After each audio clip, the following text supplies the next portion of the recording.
Do the government still have no will to change? Why are those responsible still free? Are the crimes not obvious enough? How can we trust the prospect of criminal justice When the Metropolitan Police trusted prime suspects to hand over evidence? Why are we spending millions of pounds on a public inquiry if key recommendations are not being implemented? When all you do is lie, have you no shame? Why, at the inquiry, do so many people suffer from amnesia? How many times do we have to hear, I do not recall? Why is it that 4 years after Grenfell, disabled people still feel like a minor incident could be a death sentence? Why do those in power think it's okay to neglect their duty of care?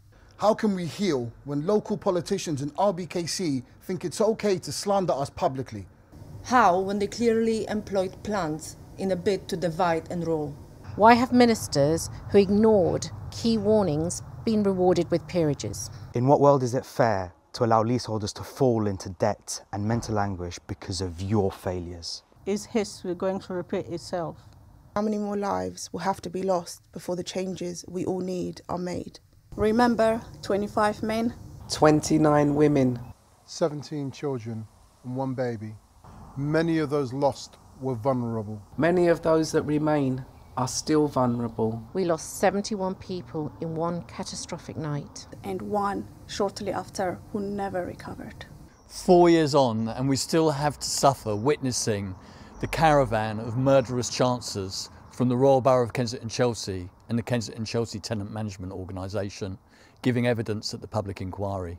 Individuals who have demonstrated that they clearly had no understanding of their roles and responsibilities and who allowed sociopathic council officers to behave like they were engaged in a perverted game of Monopoly. To add further pain to our suffering, we learned that many of the TMO and RBKC staff who perpetrated the Grenfell atrocity are still being employed by the council. One employee covered up 19 safety breaches at Grenfell Tower and is now working on the council's response to COVID. We have seen RBKC's total lack of contrition as they continue to use products manufactured by killer companies. What is clear is that without regulation, even homes being built today are unsafe the minute that they're complete. We have a building scandal. Thousands of homes are still unsafe. Lobbyists ensure the system protects the corrupt. We have seen how rigged this world is. How enforcement of regulations simply did not exist. We have seen how the crooks and killers from Celotex and Kingspan have gamed the regulations. Criminal fraud with murderous consequences. Criminal fraud with murderous consequences. Their greed masked raging infernos. Their greed killed. Yet across the country, the products that killed our families and burned us out of our homes are still being sold. Arconic were warned of the dangers of mass death. The death toll was foretold. Yet Arconic continued to market their products as safe, while knowing it would spread an inferno. They knew. They gambled, and our loved ones paid with their lives. They promised us no stone would be left unturned, but Arconic blocked our pursuit of truth. We've seen how Hillsborough's justice was delayed, only then to be denied. They were denied justice because those culpable were justice. We are sick of waiting to see the criminals go through the courts. Time has not made this any easier. The pursuit of justice is exhausting and soul-destroying, but we do it because we have to. That is why Grenfell United exists. That is why Grenfell United exists. That is why Grenfell United exists. What was lost on the 14th of June can never be returned. The grief at our core cannot be soothed. We have never lost sight of the fact that Grenfell affected people across the country. The disaster spanned the world. We do what we do because the thought of others suffering what we had to is unbearable. We do what we do to improve rights for tenants. And if anybody violates those fundamental rights, then they are criminals.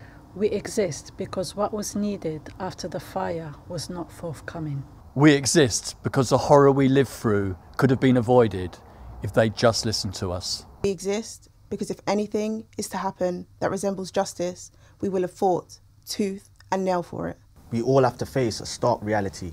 This government does not care. They have calculated that their future is not bound to our justice. Minister after minister have passed the buck.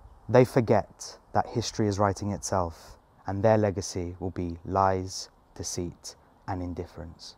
They have betrayed humanity for corporate donations. We knew we had to run a marathon to get justice, but we won't do so on a treadmill. We will take the ground before us. We will fight for truth, justice and change. We need your help to do it. It's time to stand united. It's time to stand united. It's time to stand united. The government have deluded themselves. They think you don't stand with us, but we know differently.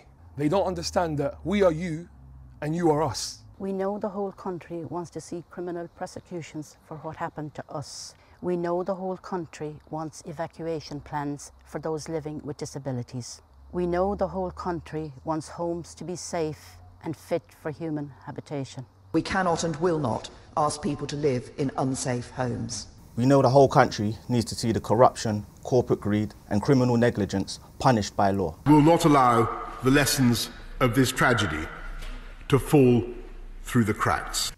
The line between grief and rage is a thin one. Let them know they have a debt to every single one of us. Let them know we are ready to collect.